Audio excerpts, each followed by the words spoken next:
And here we go. Hi, everyone. Hi. My name is Dave Prine, and I want to thank you for coming to my talk, Hey Polyglots, Endangered Languages Need Your Help. And I also want to thank you for coming to the Polyglot Gathering. Last I checked, we had over 755 people registered on the site, coming from 68 countries, speaking some knowledge of over 120 languages. So I think that's great. That is a wonderful testament to language enthusiasm and linguistic diversity. So give yourselves a round of applause. You deserve it. You deserve it. Thank you so much, and later on, buy yourself something nice. You deserve it. So anyway, I know you're all language fanatics and kind of where you're from as a group and everything, but I'd like to know a little bit more about you. So who here, if I may ask, who here is what they consider to be an actual polyglot? Anyone? Anyone? And all you have to do is be fairly fluent in 2 languages. Anyone? We have one. Oh, good. Okay. Hallelujah. Okay. So we have some bona fide polyglots in the audience, okay? How about who here wants to be a polyglot someday? They dream to be one, they aspire to be one, they're studying languages and think that maybe they'll actually make it. Okay, we've got some other ones, okay. You guys, okay, so you guys, we'll count you as polyglots. Who here just loves languages? Who collects language books by the dozens? Who's going to walk out of here with extra baggage filled with books and CDs? Assamil's going on sale tonight. Woohoo! And we're going to crowd that table. So okay, so you guys will say you are polyglots too. And then finally, who here in the past 24 hours has been within 60 feet or 20 meters of a polyglot-related event? Come on. Okay, yeah, there you go. Okay, so we'll call you polyglots as well. So it looks like we are in a room full of polyglots. So once again, hear my plea. Hey, polyglots, endangered languages need your help. So you might be thinking, well, what is an endangered language? How can I help? I'm only one person. Or, oh my God, don't make eye contact. Oh crap, he's looking right at me. I made eye contact. What was I thinking? Or you may just be thinking, do I smell fried cheese? So regardless, we're going to talk a little bit about a couple topics. First of all, we'll talk about what an endangered language is. We'll talk about why languages become extinct and or die. We'll talk about what's lost when a language dies. We'll also mention a couple things about what's being done to help save languages.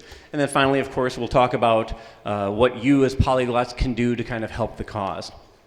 So I'm going to throw a lot of things at you. I'll try and keep it tight, try and give you as much as I can. Stick with me, and if you stick till the end, I'll make it worth your while as best I can. And a lot of this will build on the talk in the previous hour from Brian Liu, who gave a great talk on Indigenous languages, that guy right there.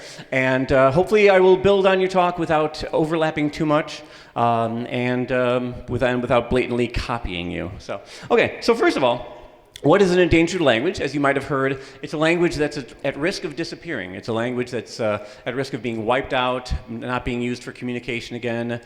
Some languages we're in fear of losing entirely. Other languages we do have some record of, but we're still afraid of it actually being lost as a spoken or communicated language. And when I say spoken, I also mean communicated in other ways. There are hundreds of sign languages out there that are also at risk of being eliminated or going extinct or overridden. And some examples, especially from past gatherings and other events, are Manx and Welsh. Those are kind of popular languages that are seeing a revival. There's Hawaiian that actually came back after a risk of being gone. And then Ainu from Japan. I think Brian mentioned that as well. Yeah, Brian Liu, hey. Keep an eye on him. He comes up later on. So anyway, now there are some common facts, or common facts about languages that you may have heard throughout your path as a polyglot. You may have heard that there are about 7,000 languages in the world. And this is debated because it really depends on what a language is. Some people consider some languages to be dialects to be languages. So it's really sort of in a state of flux. You might say that we only have one language with 7,000 dialects. Go for it. Another popular quote is that a language disappears every 2 weeks. And it's not like, oh, it's Sunday at 7, there goes another one. But this is a popular fact, but we don't know if it's a true fact because this statement was put in a paper a while ago and there was nothing really based on it. Now, Lyle Campbell, who's a world-renowned linguist, he claims that actually the statistic is more of one language every 3 months. It's still pretty daunting. So, regardless of what it is, we are losing languages. In fact, another quote is that half the world's languages will disappear by the end of the century. Again, Brian Liu quoted another quote, I believe it was up to 90%. And again, either way, we're losing languages, and I mean that's really why we're here, right? So we kind of want to watch out for this. So. There are different levels of language endangerment. There are extinct languages, there are almost extinct or critically endangered, there are at-risk languages, there are moribund languages, and there are as many scales as there are names of levels of languages. So what I want to include is I want to include minority languages, like lesser known languages, lesser common languages, just so we're all aware of kind of what's at risk here. Because once the ones that are critically endangered go, there's a chance that the ones that are slightly endangered are next to go. And we want to try and nip it in the bud as best we can.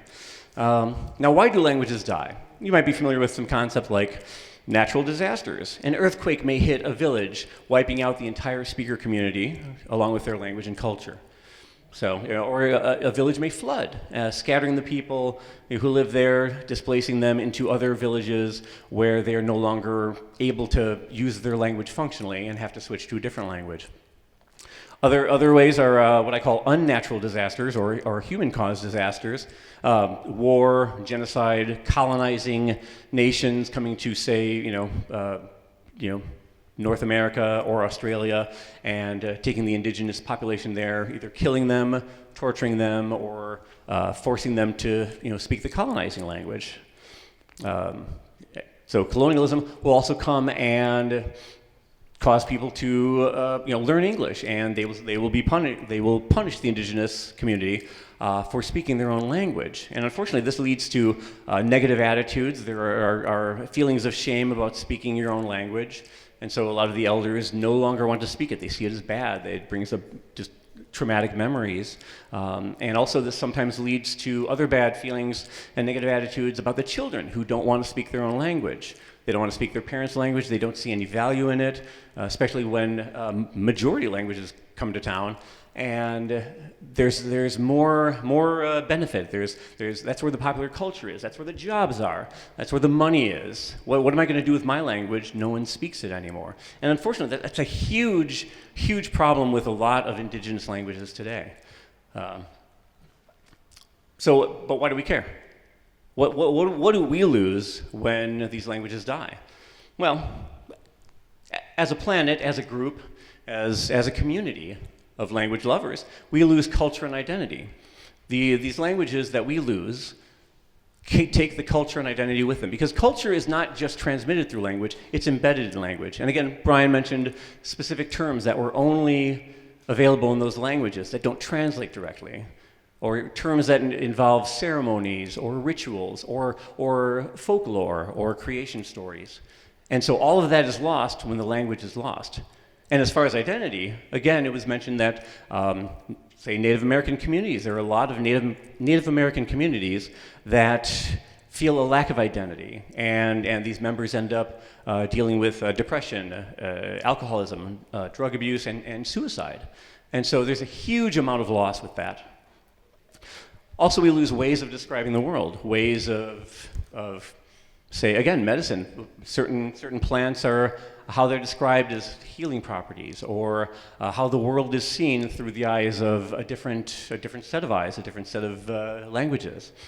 So, Kenneth Hale, also a renowned linguist, said that when you lose a language, you lose a culture, intellectual wealth, a work of art. It's like dropping a bomb on a museum, on the Louvre. And so you'll hear a lot, it's like dropping a bomb on the Louvre.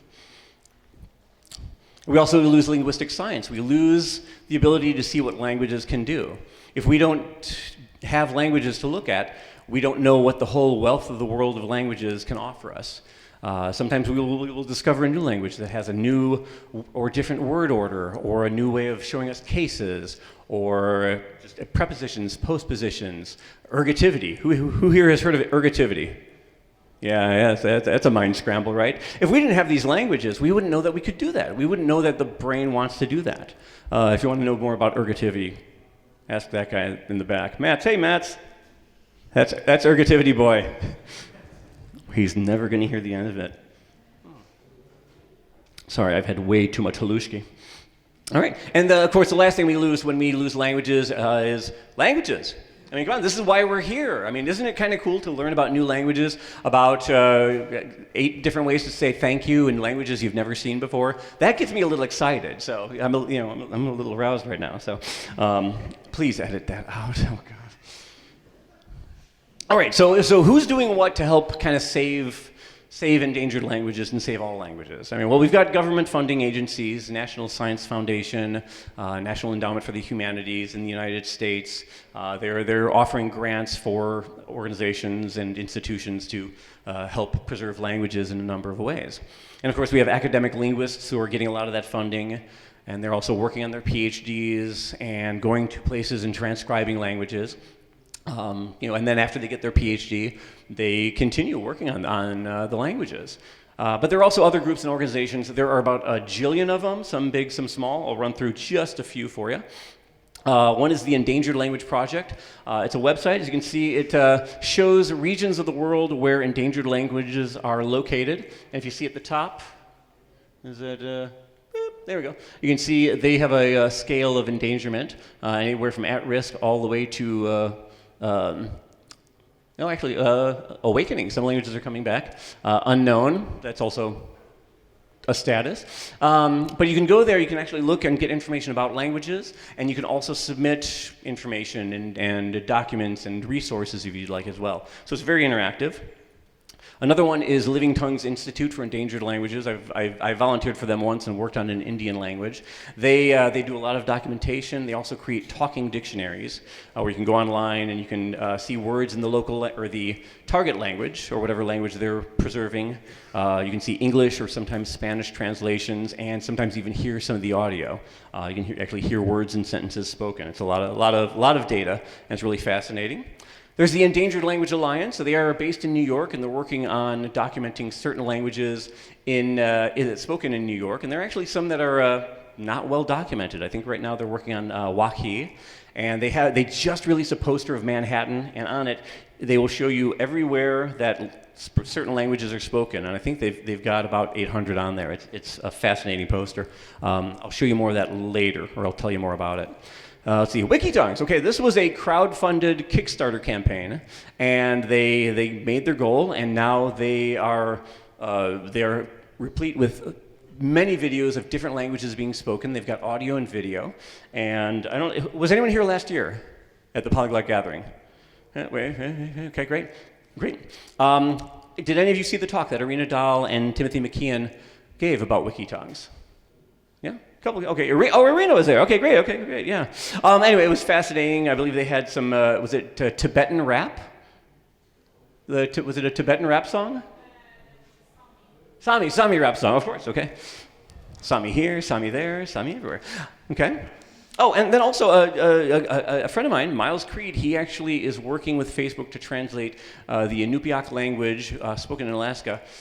He's helping to translate Facebook into Inupiaq, and he's using Facebook Translator, and he's making progress. He's working with the community to help get that language on Facebook. Okay, so why now? Why of all times is now the most important? Actually, last year was more important. The year before that was even more important. But we got to start now, and especially because this year is the International Year of Indigenous Languages. The United Nations has said that, has declared this is the year. And because of this, there is so much more awareness, so much more effort going into this, and it's a fantastic time to actually see what's going on and be part of this. So I'm really excited. Okay, so what can you do? All right, well, I'll tell you. First thing I would recommend you do, and although we'll see, is become a linguist. Now, I know that's a huge commitment. You're thinking, whoa, get a degree? Whoa, I just want to have fried cheese. But linguists are probably the most important thing right now in order to help save languages, because there are so many languages out there. There are more languages than documentary linguists. And so we need as many linguists as we can get. I mean, basically, if you want to document a language, become a linguist, you will get your chance. Whether or not you can make a living at it is another story, but We'll see. Also, you get a proper education, you get training, you learn all the skills you need to become a linguist, and it's not unbearable. It can be done in a short period of time, and it's fascinating. And that's where you can get some funding. So if you become a linguist, you can easily get some money to at least start you off. Now, I wouldn't ask you to do something that I wouldn't do myself. So, as of less than 2 weeks ago, I received my master's degree in linguistics. So I went from a fan. No, thank you. Thank you very much. Yeah, and so I went from a fanboy to a card-carrying linguist, and I need a job. So hook me up, people. And I'm really excited. I'm really excited to kind of take the next step and work with communities. And to get the master's degree, it really only took 3 semesters. And so I became a linguist. And I know some of you are thinking, oh, I know what a linguist is. And, but let me tell you a little something. First of all, a linguist is not necessarily a polyglot. So I know when you hear the word linguist, some of you are thinking, oh, how many languages does he speak? And the answer is probably 1 or more. Linguists really don't worry about studying languages to speak them, although there will be linguists who are fluent to a degree, especially if they are really invested in a community. They will often become fluent then. Linguists are also not quite translators. You may see ads in the paper for wanted Chinese linguist or Russian linguist, and those aren't really the linguists that I'm talking about. Those are just translators. And then finally, linguists study how the languages work, why the languages have certain sounds, why the sounds change, why the words are put together in one way or another, how do you make well-formed sentences, what type of a language is it. So it's not really about fluency, it's more about how does it work. I equate it with a linguist is the mechanic who puts the car together, and then the polyglot is the one who drives it around town. Okay. So now linguists study a bunch of things, and this is where I think you'll find use in this. Linguists study phonetics, and that's the inventory of the sounds of the world in the languages. And a lot of you might have heard of the International Phonetic Alphabet. Anyone? Yeah. It's this thing here. So, and this isn't even the complete thing. There are other things. There are African click sounds, and there are fine-tuned ways of showing the consonants. This is just the consonant chart of many of the world's languages' sounds. And it'll show you placement and how to articulate. And phonetics you can also use it to look at how sounds are produced on a computer software program for analyzing acoustic phonetics. Another thing you will study is phonology. That is how sounds change and work within a given language or between languages. You'll learn morphology, which is how words are put together and what a word actually is and can be. That's a huge debate. Syntax is how to put sentences and phrases together. And then you'll learn things like orthography, how to create a written system for a language. Conlangers might get a kick out of that. Lexicography, how to put a dictionary together for a language. Again, if you don't really know where the word divisions are, it becomes a huge project, but it's fascinating. Typology talks about how languages are gathered together by common features, say word order or ergativity or case endings and whatnot. And then finally, field methods is where you get to go out into the field. You talk to a person. You say, hand, and they say smoob, and you say foot, and they say gabashmoob, and then you make sentences. And it's a huge process, but it's fascinating.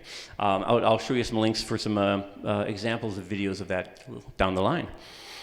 Okay, another thing you can do is work with a museum or an archive. Now, museum and archives, they often have a lot of stuff in the back. Like you may see all the things in the front of the house at a museum, but if you check the back, if you check their archive, often it's even more stuff than that. And most of this stuff has not been documented, it has not been analyzed or curated. So when you go to a museum, you might see something that looks fancy and clean and wonderful like this with several things on the walls or in cases. And if you were to look in the back, it would look more like this. Now, of course, it's an exaggeration, but not by much. There are a lot of things in museums that just haven't been worked on yet. And now museums and archives can be physical, digital, or both. And there are a number of different ways archives can work. Is anyone here from Brazil? Anyone in Brazil?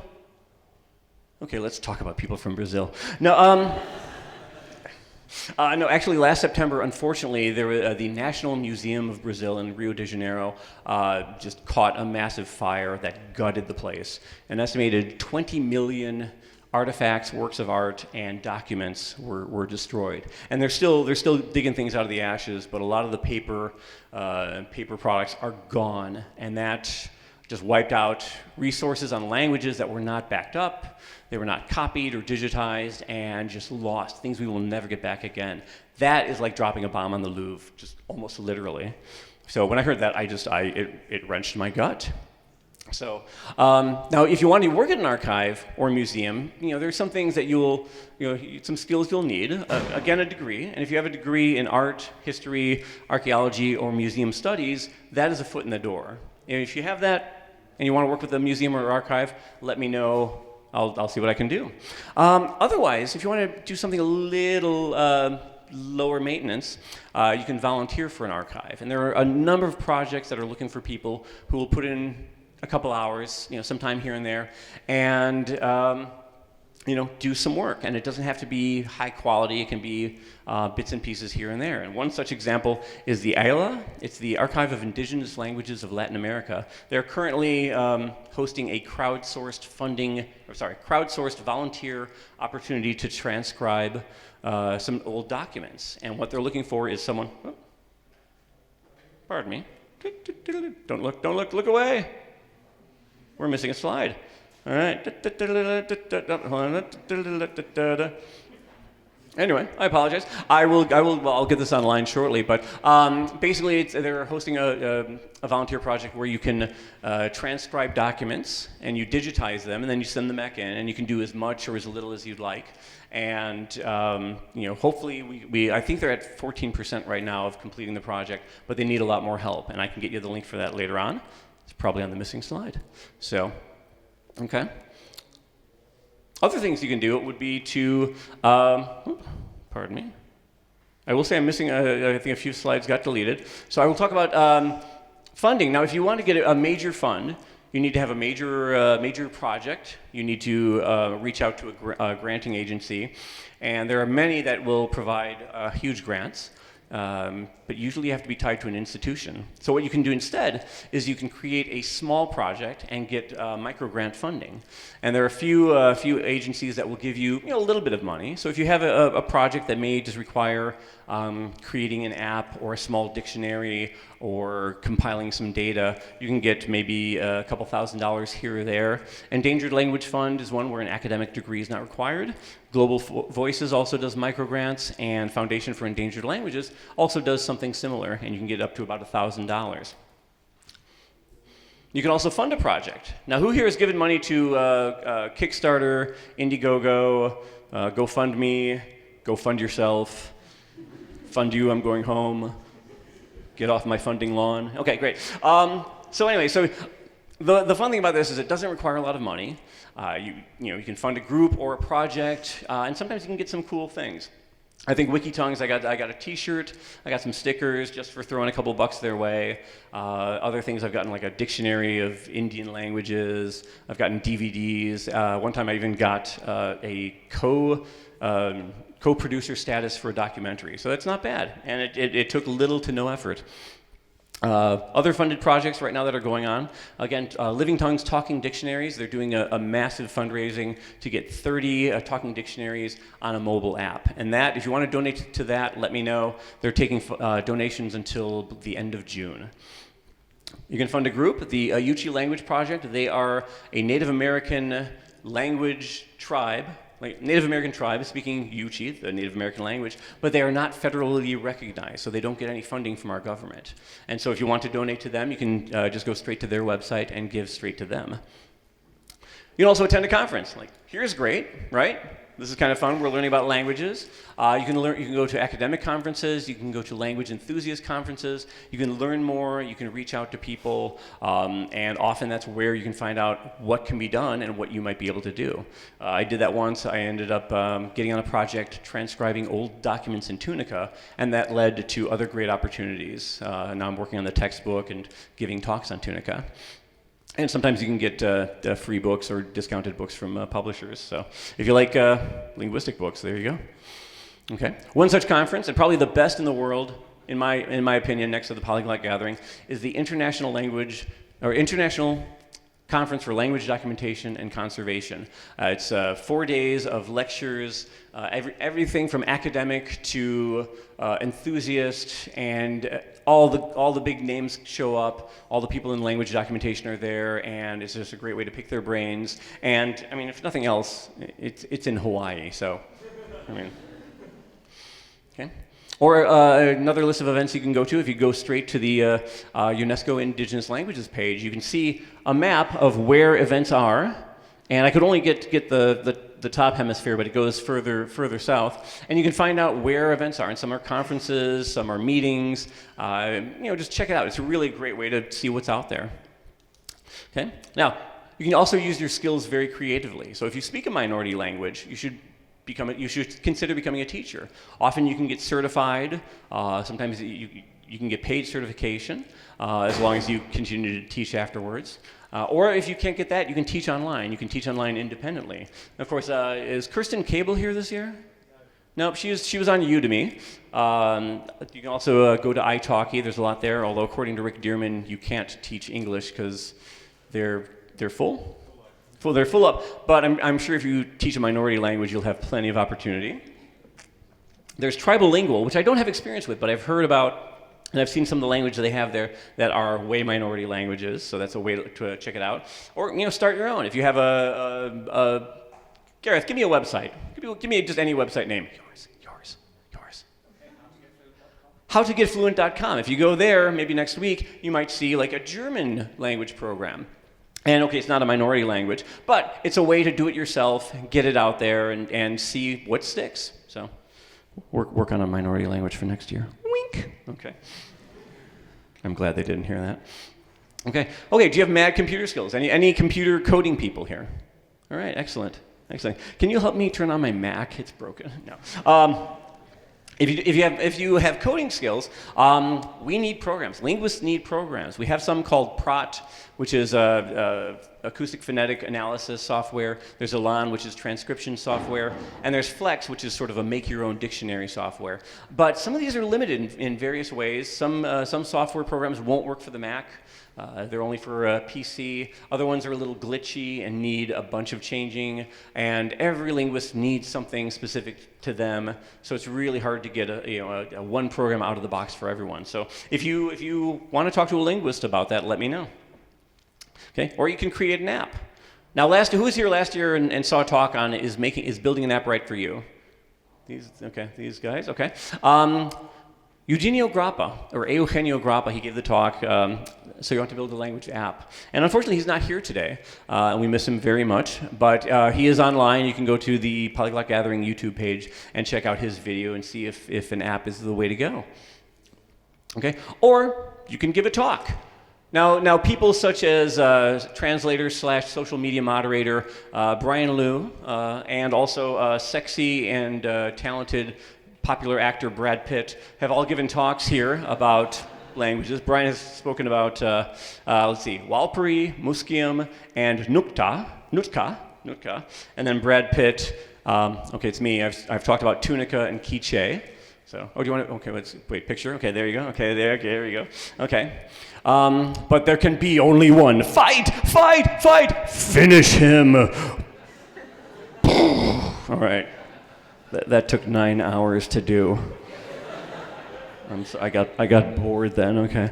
Now I didn't mention translators before because again, to become a translator, you need to put a huge amount of time into this. But there is a need for translators. So if you can translate, like translator / social media moderator Brian Liu, told you I'd remember.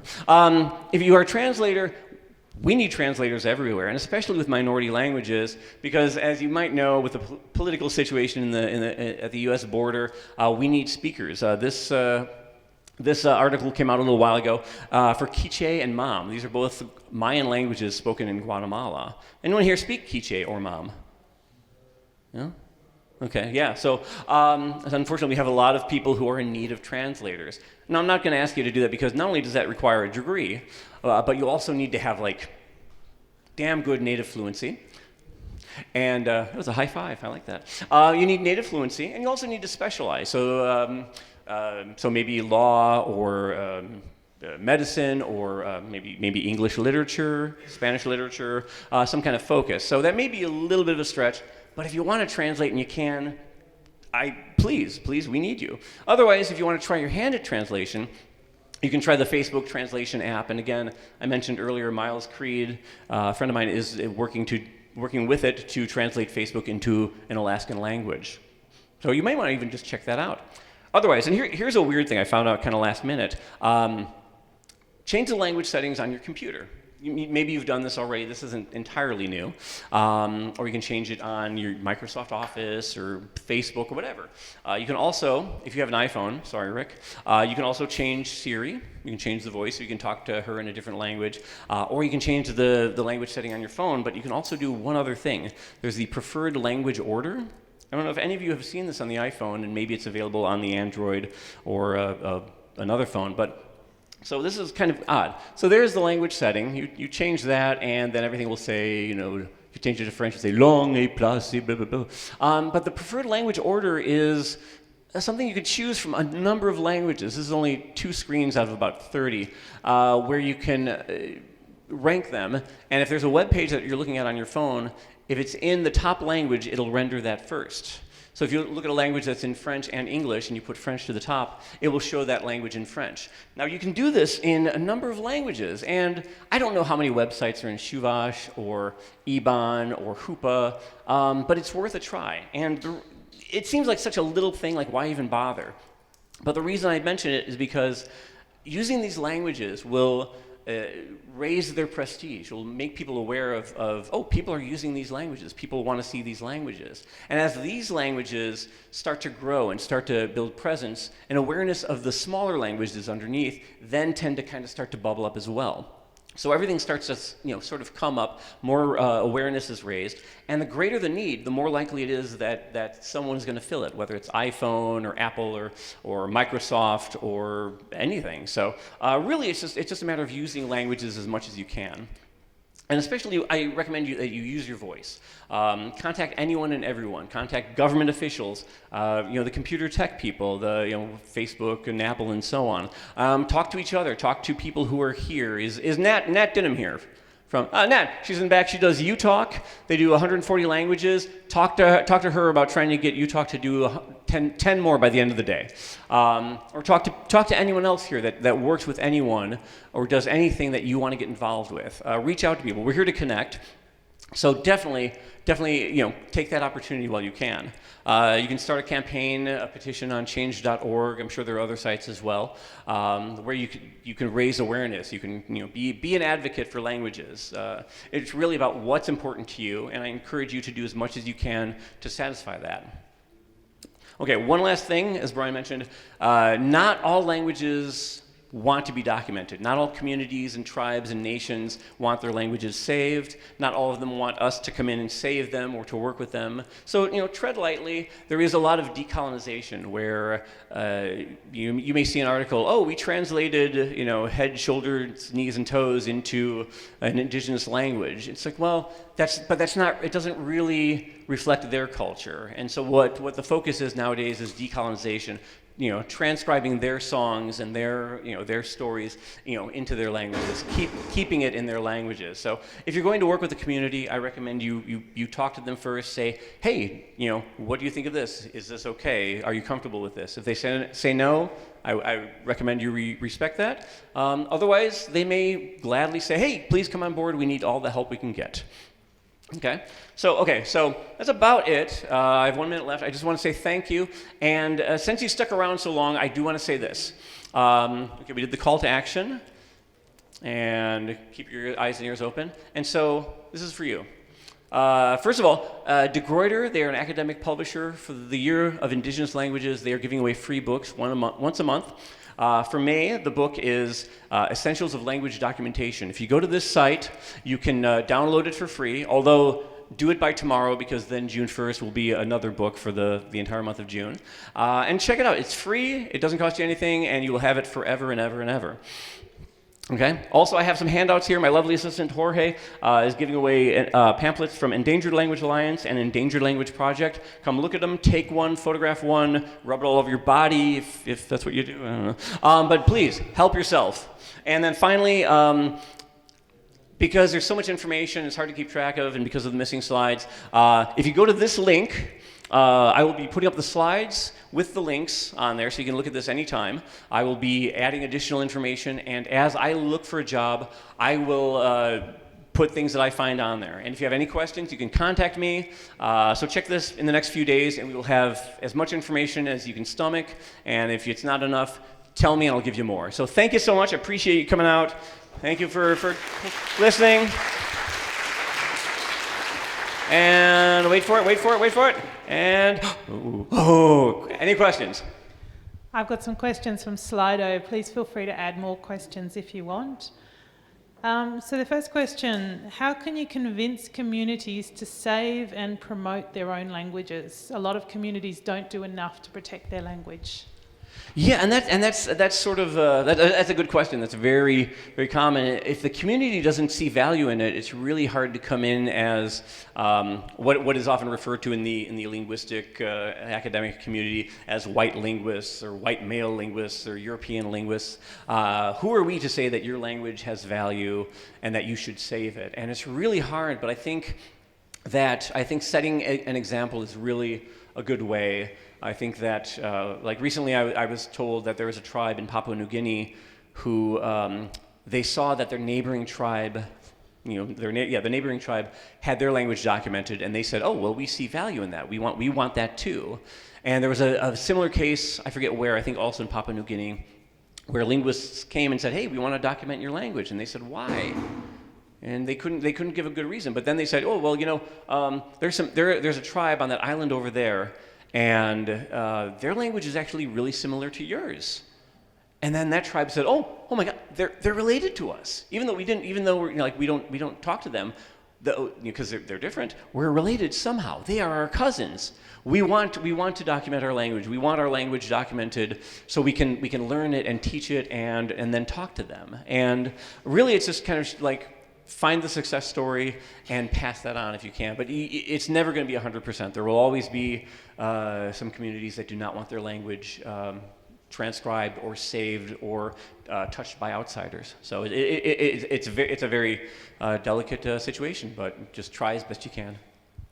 Okay, so another question. Couldn't we help languages better if our economic system didn't make us dependent on getting paid and conforming to companies' expectations? Oh, definitely, yeah, because ultimately it's where the money is, and governments that don't fund certain languages, not only is it a lack of money, but it is an increase in the other majority language that kind of ends up getting stronger and sometimes a bit of a bully or just getting more prestige. So it's really, yes, I mean definitely. But there are kind of ways around it to an extent. But really, yes, give today, right here. Just put your money in there and I will pass it on to the language, yeah. So practical question. I'm working every day, so I have time constraints. Do you recommend me learning Spanish or Navajo? I was really hoping for an impractical question, but I don't know. It depends on what you need it for. If you just want to learn a language for the fun of it, follow your heart. But I mean, Navajo is a commitment. Navajo is no Esperanto. But I worked briefly with the Navajo and the manager for the Navajo Nation Museum, who did the Navajo Star Wars dubbing. He said Navajo is for everyone. It's not just for us. It's for everyone. So if you want to learn it, why not? Duolingo has it. You can learn a little bit here and there, and if you get to a point where you don't want to learn it anymore, you can always stop. But if you can learn it to help them, to insinuate yourself into their community or into their projects, go for it, please. So another question, is documenting a language really saving it? Wouldn't it be a totally different entity in an archive compared to in the wild? Yes, that is correct. Documenting is not the only step. Documenting is often the first step, and not always. Sometimes you can work with the community to keep their language going without documenting it. Documenting is creating a dictionary and a grammar book and some texts and archives, or texts and stories and everything. But you don't need that to keep the language going. You just need the community to keep it going. And often the youth, are the ones who choose not to speak it, and that's when the language goes. So I hope that answers that question. You think so? A follow-up question, I guess. Could you describe a typical day out in the field? Let's see, tennis at 7, lunch at noon, massage at 3, and then trying to patch a leak in your hut from 4 to 2 a.m. No, it varies. It depends on what field you go to, but sometimes you are living in a hut with a thatched roof.